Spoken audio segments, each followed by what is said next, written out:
والمؤمنون والمؤمنات بعضهم أولياء بعض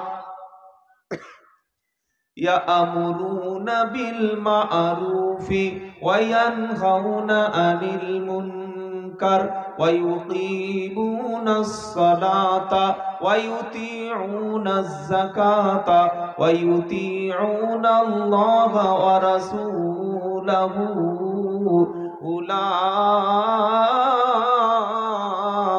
أولئك سيرحمهم الله। বাণীটা আল্লাহর বাণী, বলুন সুবহানাল্লাহ। 10 নম্বর পারা 17 নম্বর পৃষ্ঠা 8, 9, 10 নম্বর বা 11 নম্বর লাইনে 71 নম্বর আয়াত, সূরার নাম তাওবা। আল্লাহ পাক শোনাচ্ছে ওয়াল মুমিনুনা ওয়াল মুমিনাতু বা'দুহুম আউলিয়াউ বা'দ। একদল মুমিন পুরুষ আরেকদল মুমিনা নারীর বন্ধু। কেন তারা একদল মুমিন পুরুষ আরেকদল মুমিন নারীর বন্ধু? কেন বন্ধু তারা? পরস্পর মুমিন তারা কেন বন্ধু? আল্লাহ পাক শোনাচ্ছে ওয়ায়ুকিমুনাস সালাতা ওয়ায়ুতিউনাজ যাকাতা। মুমিন পুরুষ এবং মুমিন নারীর বৈশিষ্ট্য হলো এরা নামাজ কায়েম করবে, যাকাত প্রদান করবে। নামাজ কায়েম কাকে বলে? বছরে দুবার মসজিদে গিয়ে ঈদুল ফিতরের দিনে সকাল 7টার সময় মাথায় সুন্দর ওড়না পরে, সুন্দর পাঞ্জাবি পরে, দামি টুপিটা পরে, এত সেন্ট মেখেছে, পাশের লোক নাকে কাপড় দিয়ে বসে আছে। ঈদের নামাজটা হয়ে গেল, আবার বেঁচে থাকলে বকরা ঈদে 3 মাস পরে যাব। এটাকে কখনো নামাজ কায়েমকারী বলে না। কিছু মুসলমান আছে বছরে দুবার করে ঈদের নামাজ পড়ে, আজ জীবনে কোনো নামাজ নাই। আমাদের 24 পরগনা আছে, মুর্শিদাবাদের সব আল্লাহর ওলি তো পীর সাহেবরা বসে আছে, এরা সারা জীবন নামাজ পড়ে, তাই তো? ঈদের নামাজ 2 বার করে যায়, আর সারা বছর খবর নেই। তার মানে আপনি আল্লাহর সঙ্গে সম্পর্ক বছরে 2 বার রেখেছেন। আচ্ছা বলুন তো, যদি কেউ নিজের বিবিকে বলে দেখো আমি তোমার খুব ভালোবাসি, তোমার ছাড়া বাঁচবো না, তোমার লেগে রাত্রে ঘুম আসে না, তবে বছরে শুধু 2 দিন করে তোমার সঙ্গে সাক্ষাৎ করব, বাকি দিনগুলি আমি অন্য জায়গায় ব্যস্ত থাকব, তোমার সঙ্গে আর সময় দিতে পারবো না, ভালোবাসা থাকবে তো? আর যারা মাথা নাড়ছেন না, বউ থাকবে? কথা বলে না।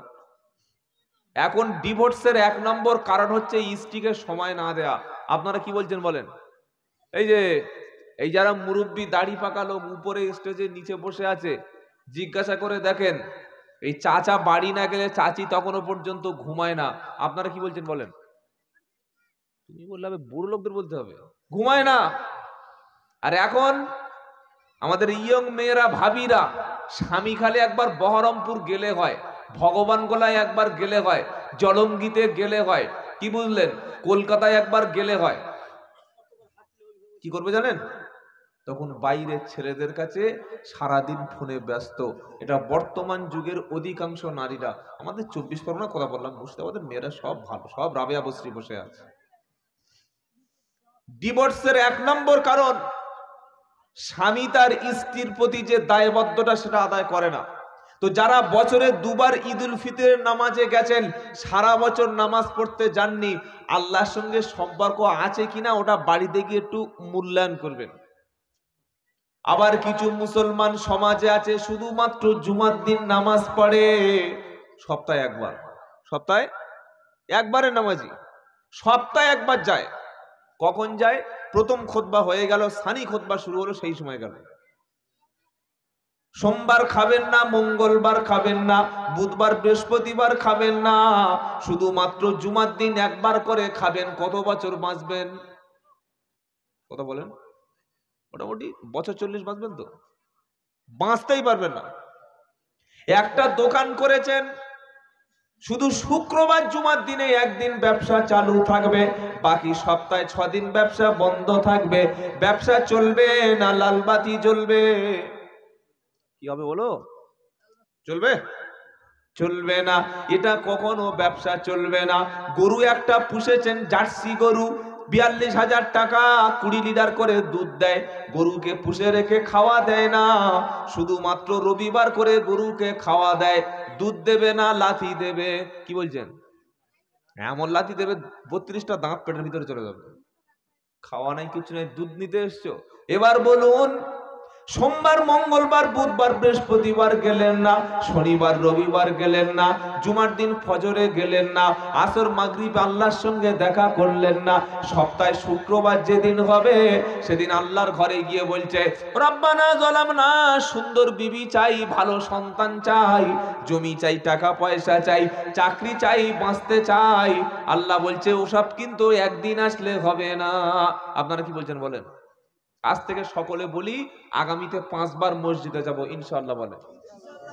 যদি একান্ত কোনো কাজে ফেঁসে যান, যেখানেই আছে সেখানে নামাজ।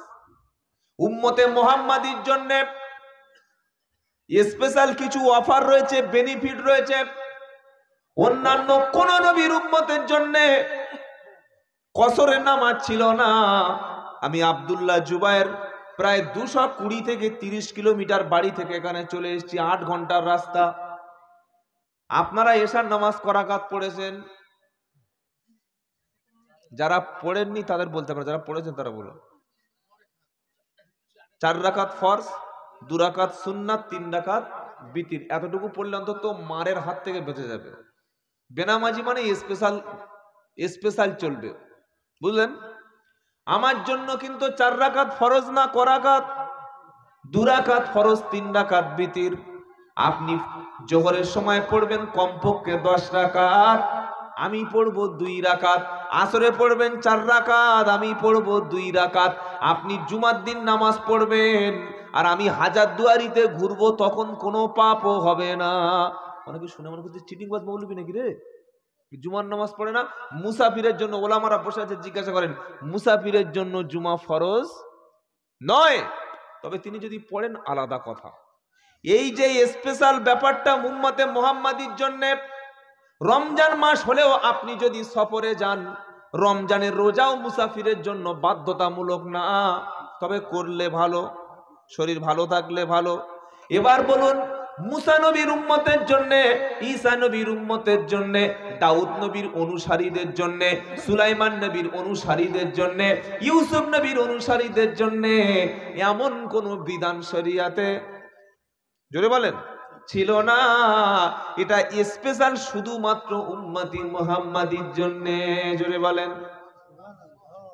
2 নাম্বার হলো, যেটা বলার জন্য আমি কথাটা টেনে আনলাম, উম্মতে মুহাম্মাদি অন্যান্য নবীদের উম্মতের জন্য তাদের নামাজ পড়ার জন্য নির্দিষ্ট জায়গায় যেতে হতো। ওই জায়গার নাম হলো আল্লাহর ঘর, মসজিদ। কি ঘর? জোরে বলেন। কবি নজরুল ইসলাম, তিনি অনেক কবি লিখেছেন কবিতা, তার মধ্যে কয়েকটা কবি আমি খুব পছন্দ করি। একটা কি কবিতা, তিনি বলতেন আর কাঁদতেন, মসজিদেরি পাশে আমার কবর দিও ভাই, মসজিদেরি পাশে আমার কবর দিও ভাই, যেন ভোর থেকে মুয়াজ্জিনের আজান শুনতে পাই। বাপ বেটা মিল করে বলুন সুবহানাল্লাহ। তৃণমূল, সিপিএম, কংগ্রেস মিল করে বলুন সুবহানাল্লাহ। কবিতা দেখছেন কি সুন্দর, যে মসজিদের পাশে যেন আমার কবর হয়। আর আমরা মুসলমান মসজিদে 2 কাঠা জায়গা দিতে বললে হবে না। আচ্ছা আপনি বলুন তো, শত শত বিঘে জমির মালিক মরণের পরে কবরটা বড় হবে না সাইজ একই হবে? একই সাইজ হবে না? মৃত্যুর আগে যদি জান্নাতে কখনো নিজের নামে একটা জান্নাত দলিল করতে চান, বুক করে রাখতে চান, 5 কাঠা হোক, 2 কাঠা হোক, 10 কাঠা হোক, মসজিদ কিংবা মাদ্রাসার নামে জীবিত অবস্থায় কিছু জায়গা আপনি দিয়ে যাবেন ইনশাআল্লাহ বলেন। আমরা কি করি, 10 বিঘে জমি, 4টে ছেলে 5টা মেয়ে, 4টে ছেলেকে 10 বিঘে জমি দিলাম, মেয়েদের জমি দিলাম না। এরকম নাফরমান আমাদের 24 পরগনা ঘরে ঘরে আছে, অ্যাভেলেবেল, মেয়েদের জমি দেয় না। এরকম লোক মুর্শিদাবাদে আছে নাকি? আল্লাহু আকবার। তাহলে তো এত রাত্রে আমার তো বলাটা মনে হচ্ছে খুব সুবিধা হবে না।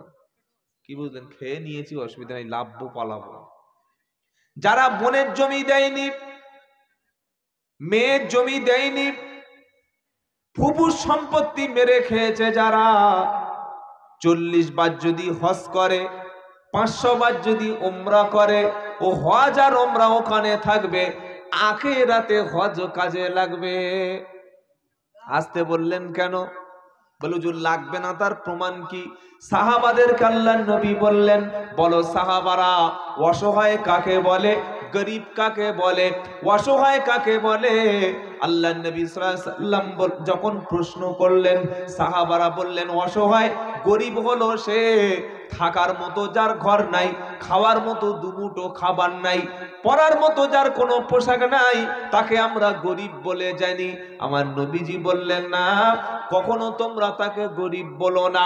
কিয়ামতের দিন এমন এমন ব্যক্তি কোটি কোটি কোটি কোটি কোটি নেকি কামাই করে নিয়ে উঠবে, আল্লাহর সামনে যখন দাঁড়াবে, আল্লাহকে বলবে, আল্লাহ এটা আমার হজ করার নেকি, এটা আমার উমরা করার নেকি, এটা মসজিদ করে দেওয়ার নেকি, এটা মাদ্রাসা করে দেওয়ার নেকি, এটা তাসবিহ পড়ার নেকি, এটা কুরবানি করার নেকি। কয়েক কুইন্টাল নেকি নিয়ে আল্লাহর সামনে যখন দাঁড়াবে, ওই সময় দূর থেকে একজন পাওনাদার এসে দাবি করবে। সে বলবে, রব্বানা, আমরা 3 বোন ছিলাম, এ ছিল আমার বড় ভাই, বাপের ছিল 10 বিঘে জমি, বড় ভাই জমিগুলো সব নিজের নামে নিল, 2 বিঘে জমি বিক্রি করে 2019 সালে হজ করে আসলো, আবার 2023 সালে 1 বিঘে জমি বিক্রি করে হজ করলো। বাপ মারা যাওয়ার পরে বড় ভাইয়ের কাছে আমরা 3 বোন তখন বোঝা হয়ে গিয়েছিলাম, যতবার বাপের বাড়ি যেতাম একবারও কখনো আমাদের জন্য জমির কথা আলোচনা করতো না। জমির কথা দাবি করলে আমাদের সাথে ঝগড়া করত।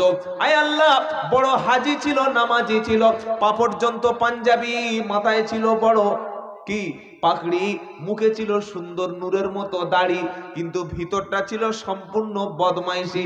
জমি জায়গা দিল না। আজকে কিয়ামতে আল্লাহ বিচার দিচ্ছি, আমরা কিন্তু ছাড়বো না। দলিল তো সব শেষ হয়ে গেছে, রেকর্ড তো নষ্ট হয়ে গেছে। কিয়ামতের দিন আল্লাহ ধরতে পারবেন না? পারবেন না। ওয়াকুল্লা ইনসানিন আলজামনাহু তাইরাহু ফি উনুকিহি ওয়া নুখরিজু লাহু ইয়াওমাল কিয়ামাতি কিতাবাই ইয়ালকাহু মানশুরা ইকরা কিতাবাকা কাফা বিনাফসিকাল ইয়াওমা আলাইকা হাসিবা।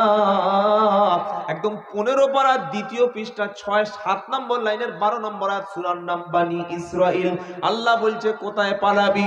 জমির রেকর্ড নষ্ট হতে পারে, জমির দলিল নষ্ট হয়ে যেতে পারে, জমির সমস্ত খতিয়ানগুলো, জমির সমস্ত জেএল নাম্বারগুলো সবগুলো নষ্ট হতে পারে। বান্দা, তুমি যে কর্মটা করেছো আমি আল্লাহ রেকর্ড করে তোমার গলার কাছে আমি ঝুলিয়ে দিয়েছি। কিয়ামতের দিন ফাইল যখন ওপেন করব, বান্দার হাতে যখন ফাইল দিয়ে বলবো, ইকরা কিতাবাক, বান্দা তুমি তোমার নিজের হিসাবটা পড়ো, জমির গন্ডগোলের কেসটা পড়ো, কাকে কাকে ক্ষতি করেছিলে, 12টা বাজিয়েছিলে, পড়ো। কাফা বিনাফসিকাল ইয়াউমা আলাইকা হাসিবা, তুমি তোমার নিজের হিসাব নিজেই দেওয়ার জন্য যথেষ্ট। জমির দলিল নাই, রেকর্ড নাই, পর্চা নাই, কিন্তু তোমার গলায় আমি দলিল লিখে দিয়েছি, ওটা পড়ো। বান্দা পড়বে আর কি বলবে জানেন? কি বলবে? এটা আল্লাহ সূরা কাহফে বলছে, ওয়াউদি আল কিতাবু ফাতারাল মুজরিমিনা মুশফিকিনা মিম্মা ফিহি ইয়াকুলুনা ইয়া ওয়াইলাতানা মালি হাদাল কিতাব লা ইউগাদিরু সগীরাতাও ওয়ালা কাবীরাতান ইল্লা আহসাহা। 15 পারা চতুর্থ নম্বর লাইন, সূরার নাম কাহাফ, 49 নম্বর আয়াতে আল্লাহ পাক শোনাচ্ছে, সেদিন অপরাধী লোকগুলি যখন নিজের আমলনামা দেখতে পাবে, নিজের কাজের হিসাবটা, নিজের সমস্ত অপরাধগুলি অপরাধী লোকগুলি যখন দেখতে পাবে, নিজের অপরাধটা সবার সামনে যখন প্রকাশ হয়ে যাবে, ওপেন সিক্রেট যখন হয়ে যাবে, অপরাধ দেখে সেদিন ভয়ে সন্ত্রস্ত হয়ে যাবে। রাত 12টার সময় আপনাদের কোন থানা বাবা? হ্যাঁ, মুর্শিদাবাদ থানা। পুলিশ এসছে, ধরুন এই পাড়ায় একটা লোক, তার নাম বাবলু। বাবলু বলে কেউ নেই তো? কথা বলে না? তাহলে কার নাম বলি বলুন তো? ডবলু। সেদিন কোথায় গেলাম, এই বীরভূম না আপনার এই মেদিনীপুর, একটা লোকের নাম শুনতে পেলাম, নাম রেখেছে আবু জেহেল। আবু জেহেল।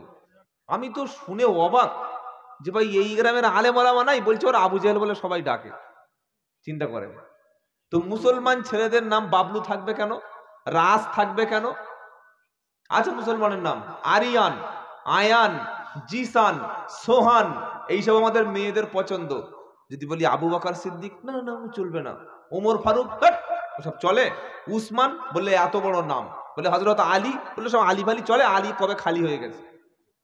কি নাম রাখবে ভাবি, বললে জিসান, আয়ান, সোহান। এসব নাম মুসলমানের রাখবেন না। মেয়েদের নাম রাখবেন খাদিজা, যে নাম শুনলে আল্লাহর নবী খাদিজা রাদিয়াল্লাহু তাআলা আনহার ইন্তেকালের পরে নবীজি খাদিজার নাম শুনে কেঁদে ফেলতেন। বলুন সুবহানাল্লাহ। আয়েশা সিদ্দিকার বাড়ি নবীর থাকার পালা। আয়েশা সিদ্দিকার বয়স কম, একদম 15 থেকে 16 বা 14। নবী সেদিন আয়েশা সিদ্দিকার সঙ্গে গল্প করছে, করতে করতে আয়েশা সিদ্দিকা নবীকে বলছেন, হে আল্লাহর রাসূল, আপনি বলুন তো আপনার জীবনে খাদিজা রাদিয়াল্লাহু তাআলা আনহার চাইতে সুন্দর স্ত্রী আপনি পেয়েছেন না পাননি? আচ্ছা, কোন 45 বছর লোক, তার ধরুন প্রথম বিবিটা মারা গেছে, তাকে যদি 16 বছর একটা মেয়ে বিয়ে দেওয়া হয়, সে কোন বিবির উপরে খুশি থাকবে? কথা বলে না? কচি বিবির প্রতি সবার নজর গো। কি বুঝলেন? ওটা পেয়ে আগের পুরো সব কথা মন থেকে ডিলিট করে দেবে। দেবে না? দেবে না? আয়েশা সিদ্দিকা বললেন, আল্লাহর নবী বলুন আপনি খাদিজার চাইতে সুন্দরী স্ত্রী পেয়েছেন কিনা? নবী প্রচন্ড রেগে গেলেন, মুখটা লাল হয়ে গেল, চেহারা গম্ভীর হয়ে গেল। নবী বললেন, আয়েশা এমন কথা কখনো তুমি বলবে না। তোমরা সবাই সুখের দিনের স্ত্রী, আর আমার খাদিজা যখন স্ত্রী ছিল মক্কায়, তখন আমার পক্ষে কথা বলার কেউ ছিল না। সবাই যখন কুফরি করেছে, খাদিজা তখন ঈমান এনেছে। সবাই যখন তাড়িয়ে দিয়েছে, আমার খাদিজা তখন আমাকে আশ্রয় দিয়েছে। আমার খাদিজা রাদিয়াল্লাহু তাআলা আনহার কথা কখনো তোমরা বলবে না। বলুন সুবহানাল্লাহ। খাদিজা নামটা রাখুন। আয়েশা কি নাম নবীর স্ত্রী, সুবহানাল্লাহ। যার শানে, যার চরিত্রের সার্টিফিকেট প্রমাণ দিতে গিয়ে আল্লাহ 1 মাস পরে সূরা নূর নাজিল করে মুনাফিকদেরকে বলে দিয়েছে যে আয়েশা সিদ্দিকার চরিত্র আমি আল্লাহ পাক তার চরিত্রের সার্টিফিকেট আসমান থেকে দিয়ে দিলাম। বলুন সুবহানাল্লাহ। আয়েশা নাম মুসলমানদের পছন্দ না। মারিয়াম নাম চলবে না। রিয়া, প্রিয়া, দীপালি, শিফালি এসব মুসলমানদের নাম। ললিতা, ববিতা এসব নাম রাখেন কেন? আরেকটা গন্ডগোল শুরু হয়েছে, ছেলে মেয়েদের জন্মদিবস পালন চলছে। এখন চলছে আপনাদের এখানে? মুসলমান জন্মদিবস পালন করে? আহা, এগুলো খ্রিস্টানদের রীতিনীতি। মান তাসাব্বাহা বিকওমিন ফাহুয়া মিনহুম। যে যে জাতির কওমের অনুসরণ করবে তার সঙ্গে তার হাসর হবে। ইসলামে কোনো জন্মদিবস নাই, মৃত্যু দিবস নাই। কিছু কিছু মুসলমান আছে, বাপ মরে যাওয়ার 1 বছর পরে যেদিন বাপ মারা গিয়েছিল সেই দিন বাপের নামে খতম পড়াচ্ছে। কেন ভাই? বললে আমার বাপের মৃত্যু বার্ষিকী। ইসলামে কোনো মৃত্যু বার্ষিকী নাই। সাহাবারা কখনো আল্লাহর নবীর জন্ম দিবস, মৃত্যু দিবস এসব কিছু পালন করে নাই। নবী ইন্তেকাল করার পরে আবু বকর সিদ্দিক খেলাফতের দায়িত্ব নিলেন। তিনি ইন্তেকাল করলে ওমর ফারুক কখনো আবু বকর সিদ্দিকের জন্মদিবস, মৃত্যু দিবস রাষ্ট্রীয়ভাবে কিংবা সামাজিকভাবে পালন করে নবীর ইন্তেকালের পরে 1,20,000-এর বেশি সাহাবা ছিলেন, কোন সাহাবা জীবনের জন্মদিবস মৃত্যু দিবস পালন করে? আসতে বললেন কেন? নি ইমামে আজম আবু হানিফা, ইমাম শাফি, ইমাম মালিক, ইমাম হাম্বলি, ইমাম বুখারী, ইমাম তিরমিজি, ইমাম নাসাই, যত ইমাম আছে ফিকির ইমাম, হাদিসের ইমাম, কোন ইমাম জীবনে কাউকে এই নির্দেশ দেননি যে জন্মদিবস মৃত্যু দিবস পালন করো। এটা এসেছে সম্পূর্ণ খ্রিস্টানদের রীতি থেকে। আপনার বাচ্চা হয়েছে, 1 বছর হয়ে গেছে, 1 বছর হয়ে গেলে কি করছেন আপনি? আত্মীয় স্বজনদের দাওয়াত করছেন, গরু জবাই করছেন, খাসি জবাই করছেন, সুন্দর প্যান্ডেল করছেন, এরকম অনেকগুলো বেলুন ঘরে সাজাচ্ছেন, মোমবাতি আনছেন, কেক কাটছেন, বন্ধু বান্ধবদের বলছেন যে আমার ছেলের জন্মদিন, হ্যাপি বার্থডে টু ইউ। এটা যেদিন মুসলমানের ঘরে চালু হয়েছে সেদিন খ্রিস্টানদের মিশন সাকসেস হয়েছে। তারা জানে এই মুসলমান তো আমাদের চাই যে মুসলমান জন্মদিবস পালন করবে, যে মুসলমান ছেলেকে বিয়ে দেওয়ার সময় মেয়ের বাপের কাছ থেকে লক্ষ টাকা দাবি করবে, 4 লাখ টাকার ভার্সন 4 বাইক চাইবে, রয়্যাল এনফিল্ড বাইক চাইবে, 3 লাখ টাকা ক্যাশ ছাড়া ছেলের বিয়ে দেবে না। ইহুদি খ্রিস্টানদের টার্গেট তো এটাই।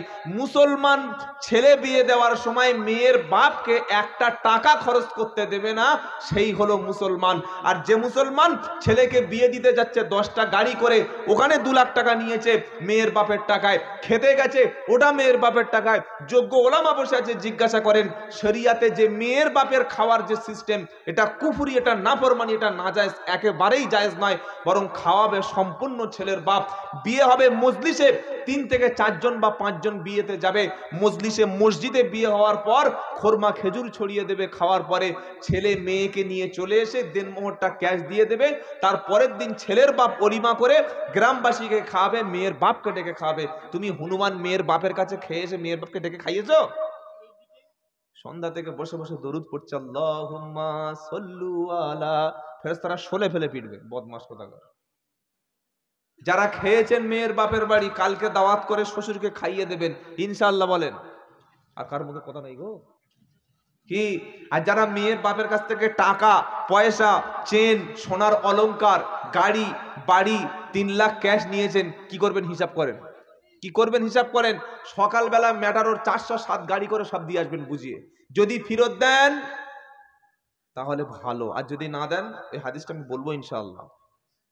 তো বাবলু বলে একটা লোক, তার বাড়িতে 1 কেজি গাঁজা পাওয়া গেছে। কি পাওয়া গেছে বলেন?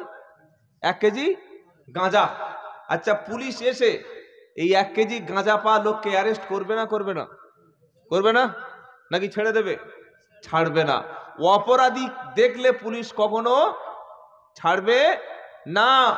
আল্লাহ পাক এই কথাটা কোরআনে বোঝাতে চাচ্ছে, শোনো, তুমি যদি অপরাধী হয়ে আল্লাহর সামনে ওঠো, পুলিশ যখন বাবলুকে ধরতে এসছে, বাবলু তখন ঘরে 1 কেজি গাঁজা ছিল, জামার বোতাম 4টে খুলে দিয়ে পুলিশের সামনে দাঁড়িয়ে বিড়ি খাবে নাকি? ও ভয় থেকে একদিকে সংকুচিত হয়ে যাবে না? যাবে না? যাবে না? একটা ছেলে একটা মেয়ে বিয়ের আগে তারা সেক্স করছিল, মানে জেনা করছিল, ব্যভিচার করছিল, সমাজের লোক ধরেছে, পুলিশ ধরে থানায় নিয়ে গেছে। ছেলেটা মেয়েটা আনন্দে থাকবে না ভয়ে ভয়ে থাকবে? কথা বলে না? ভয়ে ভয়ে থাকবে। মদ খাচ্ছিল, গেঁজা খাচ্ছিল, খুন করে দিয়েছে, খুনির পাশে, হত্যাকারী ব্যক্তির পাশে খুনিকে পাওয়া গেছে। পুলিশ ধরে যখন থানায় নিয়ে যাবে, সে লোক ভয়ে প্রকম্পিত হবে না? হবে না? তখন ভয়ে বলে, বাবু এ কাজ জীবনে করিনি, ছেড়ে দিন। আল্লাহ পাক বলছে, অপরাধী লোকগুলি জাহান্নাম যখন দেখবে, সামনে যখন হিসাব ফেলে দেওয়া হবে, তাই একই অবস্থা তাদের হবে। ওয়া উতি আল কিতাবু ফাতারাল মুজরিমিনা মুশফিকিনা মিম্মা ফীহি। অপরাধী লোকগুলি কিয়ামতে অপরাধ প্রমাণ হয়ে যাওয়ার পর তারা থরথর করে কাঁপবে, ভয়ে সন্ত্রস্ত হয়ে যাবে। তারা কি বলবে জানেন? ইয়া ওয়াইলাতানা মালি হাদাল কিতাব। কি আশ্চর্য! কি ধরনের কিতাব, কি ধরনের আমলনামার সামনে দেয়া হলো, কি ধরনের সার্টিফিকেট সামনে দেয়া হলো। লা ইউগাদিরু সগীরাতাও ওয়ালা কাবীরাতান ইল্লা আহসাহা। বড় গুনাহ সবগুলো তো ধরা পড়েছে, ছোট্ট ছোট্ট পাপ সেটাও ধরা পড়েছে। বড় গুনাহ ছোট গুনাহ একটাও বাদ যাবে কিয়ামতের দিন। এবার এই তিন বোন আল্লাহর কাছে দাঁড়িয়ে বলবে, আল্লাহ বড় ভাই জমি দেয়নি, তার দলিল কিন্তু আমাদের সামনে আছে। আল্লাহ পাক বলবে, হাজী সাহেব ট্রিপল হাজী, কবার হজ করেছে বলেন? কথা বলে না? ট্রিপল হাজী, 3 বার হজ করেছিলে, বোন এসে শ্বশুর বাড়ি থেকে কেঁদে চলে গেছে, তাদের জমি দাওনি, এবার নেকিগুলো মাইনাস করো।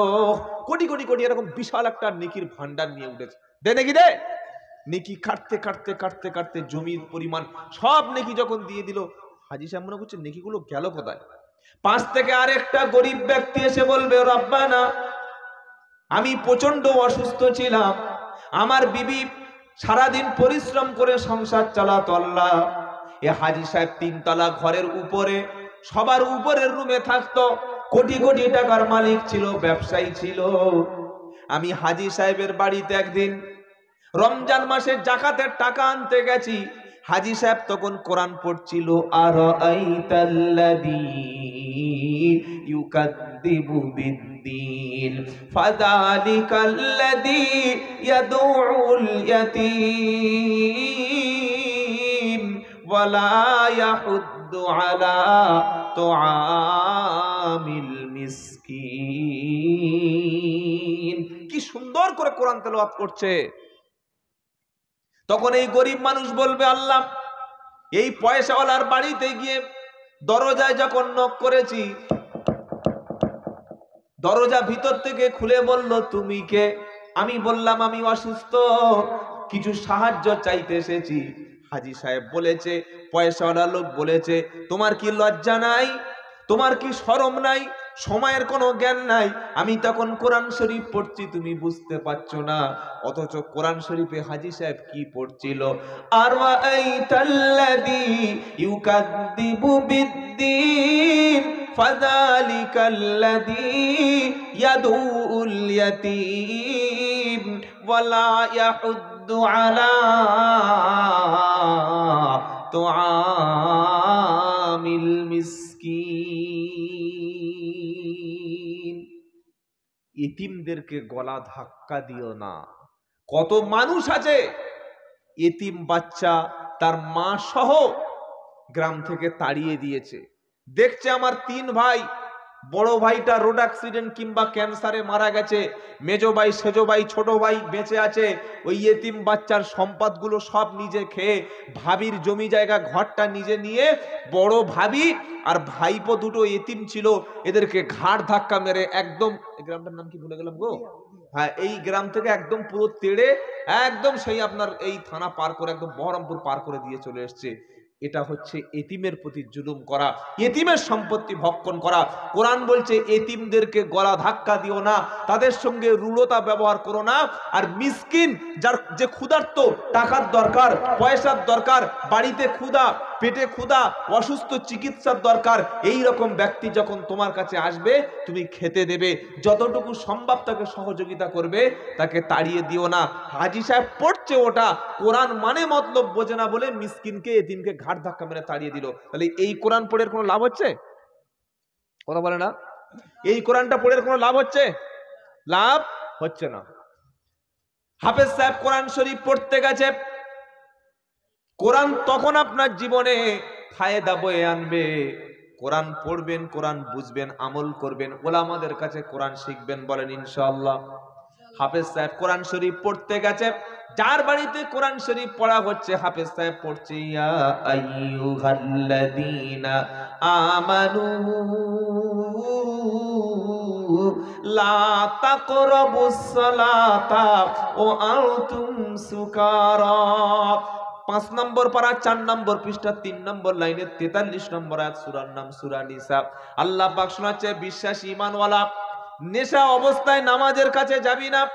যার বাড়িতে গিয়ে হাফেজ সাহেব বসে বসে কোরআন শরীফ পড়ছে, ওর বাড়িতে পড়া হচ্ছে, ও আসার সময় বাজার থেকে 2 পেগ মাল খেয়ে দাড়িটা সেভ করে চলে এসেছে।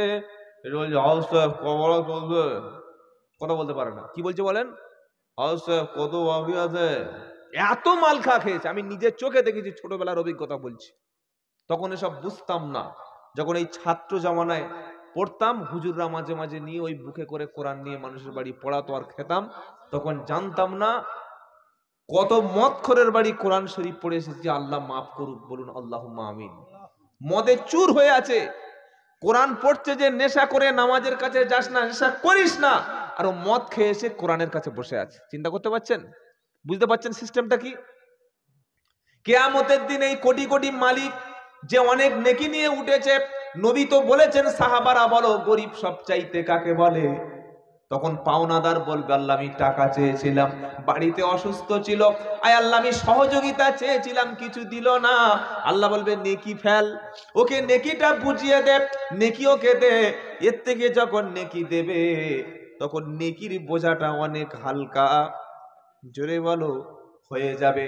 বাপ মা দূর থেকে কেঁদে কেঁদে আসবে, বলবে রব্বানা এই হলো আমার ছেলে, এই হলো আমার মেয়ে, বিয়ের 5 বছর পর থেকে একটা ছেলে একটা মেয়ে যখন হয়েছে, আমার ছেলে আমাদের দুজনকে কখনো খাবারও খেতে দিল না, আমি অসুস্থ প্যারালাইসিস রোগী ছিলাম রব্বানা, বাপ কখনো একটা টাকার ডাক্তার সন্তান দেখালো না, আমি বাপ মা কিন্তু এই পয়সাওয়ালা ছেলের বিরুদ্ধে অভিযোগ করছি, আজ আমারও ছেলেকে ছেড়ে দেব না।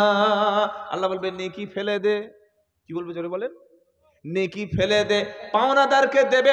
আরেকজন ছুটে এসে বলবে রব্বানা জমি দেবে বলে 13 লাখ টাকা নিয়েছিল, জমি দেয় নাই, ওই অবস্থায় মারা গেছে, এখন জমি কোথায় পাবো? আল্লাহ বলবে যে নেকিটুকু আছে পাওনাদারকে দে। এইভাবে দিতে দিতে সব নেকি যখন শূন্য হয়ে যাবে, নবী বললেন এই হলো সবচাইতে গরীব।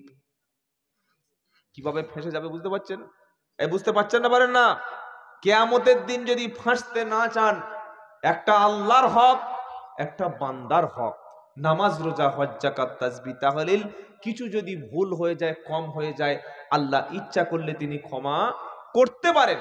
মানুষের হক যদি নষ্ট করেন, মানুষের প্রতি ইনসাফ যদি না করেন, আমি সব জায়গায় একই কথা বলি, মসজিদে ইমাম রেখেছেন 10,000 টাকা বেতন দেবেন, 10,000 টাকা যদি বেতন ইমামকে না দিতে পারেন, মসজিদের সেক্রেটারি পদে থাকার কোনো অধিকার আপনার নাই। 4,000 টাকা বেতন দিচ্ছেন মানে, 3,000 টাকা বেতন দিচ্ছেন মানে, আপনি কি বলতে চাইছেন? একটা ইমাম, সে সমাজের লিডার, তার কথা অনুযায়ী সমাজে ফয়সালা হবে, তার কথা মতো সমাজ চলবে। অধিকাংশ মসজিদ কমিটি ইমামকে মসজিদের কোনো অ্যালাউ করে না, মসজিদে মিটিং ডেকেছে, ইমামের কোনো ভূমিকা সেখানে নাই। এটা তো সভ্য সমাজের কাজ না? যারা মসজিদ কমিটি, মাদ্রাসা কমিটি, অনুরোধ করে বলে যাচ্ছি, মাদ্রাসার শিক্ষক যারা আছেন, মসজিদের ইমাম যারা আছেন, তাদের সাম্মানিকটা যেটা দিলে তাদের সংসার চলে, যতটুকু দিলে তাদের অন্তত জীবনটা চলে, সেই ব্যবস্থা করবেন। পেটে ক্ষুধা রেখে নামাজ পড়াচ্ছে, নামাজ হবে তো? ইমামের বিবি বাড়ি থেকে খাওয়া নেই, ঠিক মতো বাচ্চার চিকিৎসা করাতে পারছে না, নামাজ ওই ইমামের পিছনে হবে তো? ভেবে দেখবেন। আচ্ছা আপনার প্রচন্ড খিদে লেগেছে, ওই অবস্থায় নামাজ পড়তে দাঁড়িয়েছেন, নামাজে মন বসবে তো? কথা বলে না? বিবির কাপড় ছিঁড়ে গেছে, বাচ্চা রোগে আক্রান্ত, ছটপট করে কাঁদছে, বাপ ডাক্তার দেখাতে পাচ্ছে না, ওই অবস্থায় আপনি নামাজ পড়তে গেছেন, নামাজে আপনার মনটা, মাইন্ডটা নামাজের মধ্যে বসবে তো? বসবে না। আপনার মনটা নামাজের মধ্যে যদি না বসে, তাহলে 3,000 টাকা মাসের শেষে ইমামকে দিলেন, 5,000 টাকা ইমামকে মাসের শেষে দিলেন, 6,000 টাকা ইমামকে দিলেন, ওদিকে ইমামের বড় সংসার, বাপ আছে, মা আছে, ভাই আছে, ছেলে মেয়ে আছে, তাদের বাড়িতে যাওয়ার আগে পথে সব টাকা শোধ, তাহলে বাকি মাসটা চলবে কি করে? ওই ইমামের পিছনে নামাজ হচ্ছে কিনা বাড়ি থেকে একটু ভাববেন বসে বসে। এই ইনসাফ সমাজে করা শিখুন। মসজিদ করেছে 30 লাখ টাকা দিয়ে, 40 লাখ টাকা দিয়ে, কেন? সিমেন্ট, নেট সিমেন্ট করলে নামাজ হয় না? মোটা নেট সিমেন্ট, এরকম পুরো প্লাস্টার চটিয়ে দিয়েছে, দিয়ে একদম এইরকম মোটা সাদা একদম ওই পাথর বসিয়েছে, ঘষে ঘষে ঘষে সেক্রেটারি দাঁত বার করে বলছে মসজিদের দাঁত দেখা যাচ্ছে না রুকুতে গিয়ে। কত বড় বেয়াকেল, একবার চিন্তা করেন। করবেন না এগুলো, অনুরোধ করে বলে যাচ্ছি। আপনার বাড়ির পাশে যদি কোনো গরিব থাকে, 14 বার উমরায় যাওয়ার দরকার নেই, ওই টাকাটা গরিবকে দিন। আপনার গ্রামে যদি কোনো ক্যান্সার রোগী থাকে, কোনো ক্যান্সার যদি রোগী থাকে, ওই ক্যান্সার রোগীর পাশে সহযোগিতার জন্য হাত বাড়ান, এর ওসিলায় আল্লাহ আপনার জান্নাত দিয়ে দিতে পারে, বলুন সুবহানাল্লাহ। মাধ্যমিক পাস করেছে একটা ছেলে, তার ইচ্ছা উচ্চ শিক্ষায় শিক্ষিত হতে চাই, বড় একটা আইপিএস অফিসার, ডব্লিউবিসিএস অফিসার হতে চাই, একটা থানার আইসি হতে চাই, এসডিও বিডিও হতে চাই, একজন যোগ্য হাক্কানি আলেম সাইকুল হাদিস হতে চাই। আপনি টাকা নিয়ে, অর্থ নিয়ে সহযোগিতা করুন, তার পাশে দাঁড়ান, সমাজ পাল্টে যাবে, সমাজ পাল্টে যাবে। আমাদের নেই, এটাই তো প্রমাণ হয় নাকি? এটা আমাদের অবস্থা। এবার 2 নম্বর জিনিসটা দেখুন, ছেলেরা বিয়ে করার পরে 180 ডিগ্রি পাল্টি মারে। তখন বিবির কথা শুনে, বিবিরা হচ্ছে অক্সিজেন বেগম। বিবিরা কি বলেন? কথা বলে না, অক্সিজেন বেগম। বিয়ের পরের দিন থেকে কানে অক্সিজেন দিতে শুরু করে। আমি কিন্তু এখন বক্তব্য শুরু করিনি, আর বেশিক্ষণ কথা বলার মতো পরিবেশও নেই, কারণ 12টার পরে কথা বলার আমার অভ্যাস নেই। কিন্তু কি করব, মাদ্রাসার প্রোগ্রাম এসে যখন পড়েছি, আমি সেই 9টা থেকে শুয়ে অপেক্ষা করছি কখন সুযোগ হবে। তো একের পর এক বক্তা আসতেই আছে। আমার আগে আজিজুল ভাই ধান চাল গম জব জাকাত ওসর ফিতির সব তুলে নিয়ে গেছে, আর বাকিটা আমার হজরত ছিল। উনি তো আর কারোর পকেটে টাকা আছে বলে মনে হয় না। আবার আমার হজরত বললেন আপনি কিছু বলবেন, এবার মনে হচ্ছে সব জমি জায়গা বিক্রি করতে হবে। আল্লাহ আপনাদের সবার দানগুলোকে কবুল করুন, বলুন আমিন। যেটা দিয়েছেন এটা কিন্তু দান নয়, এটা হচ্ছে সদকায়ে জারিয়া। সুবহানাল্লাহ বলতে পারলেন না? তাহলে সদকায়ে জারিয়া এটা কোথায় পাওয়া যাবে? একটা ভিক্ষুককে খাওয়ালেন, ধরুন 1 কেজি গোশ, আর আপনাদের মুর্শিদাবাদ মানে তো মুরগির ডিম থাকবে, এটা ফরজ। কি বুঝলেন? ডিম মুর্শিদাবাদের লোকের জন্য ফরজ, খাবে। তো ডিম দিলেন, মাছ দিলেন, সবজি দিলেন। ওই যে মিসকিন বা ফকির উনি খেলেন, একটা নেকি হলো না? হলো না? হলো। তো ওই নেকিটা একদিনের জন্য না 365 দিন প্রত্যেক দিন নেকি হবে? একদিনের। কিন্তু এই যারা মাদ্রাসায় দান করলেন, সদকা করলেন, এটা আপনার নেকিটা আজকের শেষ হয়ে গেল না। আলেম তৈরি হবে, হাফেজ তৈরি হবে, মুফতি তৈরি হবে, কারি তৈরি হবে, মাদ্রাসার খেদমত চলবে, মসজিদের খেদমত চলবে। মাদ্রাসা যতদিন থাকবে, মসজিদ যতদিন থাকবে, এর প্রত্যেকটা পার্সেন্টেজ নেকি আপনি কিয়ামত পর্যন্ত পাবেন। না সুবহানাল্লাহ এখন সকলে বলার দরকার নেই, কাল বেলা 11টার দিকে একবার সবাই বলবেন, জোরে বলুন সুবহানাল্লাহ। তাহলে মাদ্রাসা মসজিদে এটা দান নয়, শুধু এটা সদকায়ে জারিয়া। এ দান জারি থাকবে, বন্ধ হবে না। আল্লাহ আমাদের সবার দানগুলোকে কবুল করুক, বলুন আমিন। তো বিয়ে করার পরে অধিকাংশ ছেলেরা বিবির কথা শোনে, তখন মায়ের কথা শুনতে ভালো লাগে? জোরে বলেন না। মা তখন সন্তানের কাছে বোঝা হয়ে যায়, বাপ তখন সন্তানের কাছে বোঝা হয়ে যায়। শ্বশুর আসলে, শাশুড়ি আসলে যে খেদমত ছেলেরা করে, নিজের বাপ মাকে কি সেই খেদমত করে? জোরে বলেন, করে না। কেন করে? বিবির মন পাওয়ার জন্যে। কার মন? বিবির মন। বিবির মন জয় করতে গিয়ে যারা বাপ মাকে কাঁদিয়েছে, তাদেরকে আল্লাহর নবী সাল্লাল্লাহু আলাইহি সাল্লাম কি নিজের উম্মত বলে কিয়ামতের দিন সুপারিশ করবে? হ্যাঁ বা না বলেন? তো নতুন বিয়ে যারা করেছে, এরকম কাস্টমার এখানে এখন আছে বলে আর মনে, সব বাড়ি চলে গেছে। কি বুঝলেন?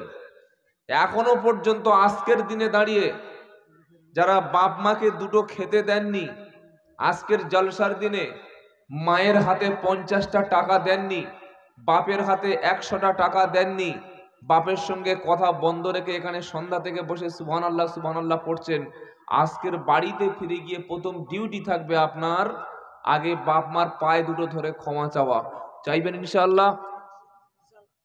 যদি বলেন হুজুর আমার বাপ মা আমার দেখতে পারে না, 2.5 বছর দুধ খাইয়েছে কে? তোমার মা। 25টা বছর বিয়ের আগ পর্যন্ত তোমাকে দেখেছে কে? তোমার মা। তুমি না খেলে খেত না কে? তোমার মা। তোমার কষ্ট হলে চোখের পানি ফেলতো কে? তোমার বাপ মা। তুমি ব্যথা পেলে সমব্যথী হতো কে? তোমার বাপ মা। তোমার সুখে যারা সুখী ছিল, তোমার কষ্টে যারা কষ্ট পেয়েছে, তাদের চোখের পানি যদি জমিনে পড়ে, তো মৃত্যুটা তোমার কুকুর শিয়ালের মতো, শিয়ালের মতো হবে। এটা লিখে রেখে দাও। কোনো মৌলবীর তাবিজে আর কোনো পীর সাহেবের দোয়ায় তোমার রোড অ্যাক্সিডেন্ট আটকানো যাবে না। কথা মনে থাকবে বাবা। আল্লাহ আমাদের বাপ মাকে খেদমত করার তৌফিক দান করুক, বলুন আমিন। এই যে মাদ্রাসা, এখানে যে সন্তানরা পড়াশোনা করে,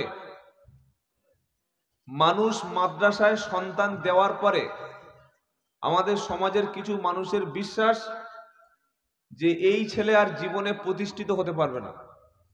হয় ইমামতি 4,000 টাকা, আর মাদ্রাসা হলে হয়তো 5,000 টাকা, এর বেশি তো নয়। কারণ এখন আর মসজিদে ইমাম রাখি না, মসজিদে আমরা গোলাম রাখতে পছন্দ করি। যে ইমাম সেক্রেটারির কথা শুনতে পারবে, সভাপতির কথা শুনতে পারবে, সেই রকম ইমামকে আমরা নির্বাচন করি। কথা ঠিক বলছি না ভুল বলছি? আর যে ইমাম কোরআন হাদিসের কথা বলে, মদের বিরুদ্ধে, লটারির বিরুদ্ধে কথা বলে, জুয়ার বিরুদ্ধে কথা বলে, সুদের বিরুদ্ধে কথা বলে, ওই ইমামের চাকরিটা থাকা সম্ভব না। যুগটা হচ্ছে এরকম। যে অন্যায় করবে সে ঠিক আছে, আর যে অন্যায়ের প্রতিবাদ করবে সে এই যুগে এখন খারাপ। অথচ আল্লাহ তাআলা জান্নাতি ব্যক্তিদের জান্নাতে যখন দেবেন, এই জান্নাতি ব্যক্তিদের একটা কোয়ালিটি হচ্ছে অন্যায় থেকে মানুষকে ফেরানো, সৎ কাজের আদেশ করা। সুবহানাল্লাহ বলেন। এই দুটো কোয়ালিটি যদি আপনার থাকে তবেই আপনি জান্নাতি। নামাজ আছে, কোরআন আছে, দান আছে, সদকা আছে, দাড়ি আছে, টুপি আছে, সৎ কাজের আদেশ নাই, অসৎ কাজের